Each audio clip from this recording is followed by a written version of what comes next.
I'm a housewife. இந்த பதிவில் வரும் கருத்துக்கள் என் சொந்த கருத்துக்கள். அடுத்த வருடம் அதாவது 2026ஆம் ஆண்டு தேர்தல் வர இருக்கிறது.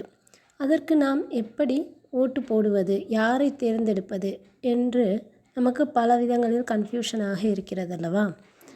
அதாவது ஆன்டி ஹிந்துயிசம் அதை மட்டுமே பார்த்து கொண்டிருந்தால் போதுமா?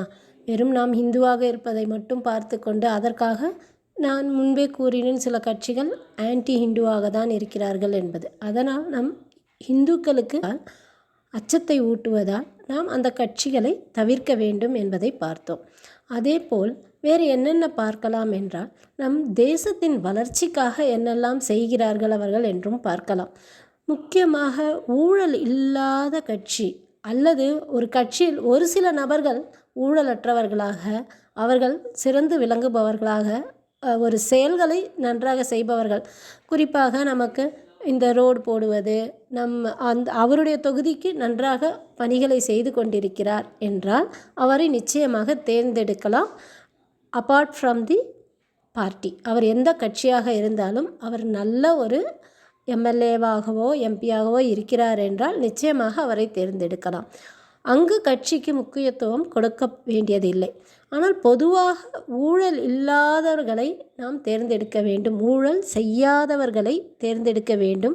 நம் நாட்டின் வளர்ச்சிக்காக யார் பாடுபடுகிறார்கள் என்று பார்த்து அவர்களை நாம் தேர்வு செய்ய வேண்டும். இதையெல்லாம் நாம் மனதில் கொண்டு இப்பொழுது சமீபத்தில் டிசம்பர் 5ஆம் தேதி ரஷ்யாவின் அதிபர் விளாடிமிர் புட்டின் நம் இந்தியாவிற்கு வந்தார்.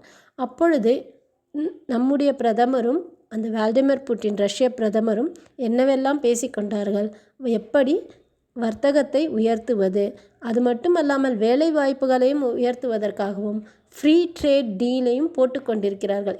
இதெல்லாம் நம் நாட்டின் வளர்ச்சிக்காகவே செய்யப்படுகிறது.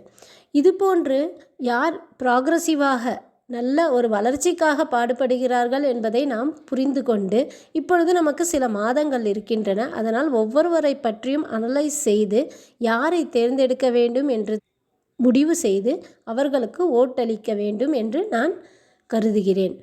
அப்படி யாருமே ஒரு சுயேட்சையாக இருப்பவர் கூட நமக்கு திருப்திகரமாக இல்லை என்றால் இருக்கவே இருக்கிறது நோட்டா என்ற ஒரு option, none of the above. இந்த ஆப்ஷன் நாம் கடைசியாகவே போக வேண்டும். யாருமே ஓட்டு போடாமல் வீட்டிலேயே இருந்து விடாதீர்கள். ஏனென்றால் உங்களுக்கு கொடுக்கப்பட்டிருக்கும் அந்த வாய்ப்பை சரியாக பயன்படுத்தி நன்றாக அனலைஸ் செய்து யாரை தேர்ந்தெடுக்க வேண்டும் என்று ஓட்டு போட்டு தேர்வு செய்யுங்கள். இந்த கருத்துக்கள் பிடித்திருந்தால் லைக் பண்ணுங்கள், கமெண்ட் பண்ணுங்கள். தேங்க்யூ.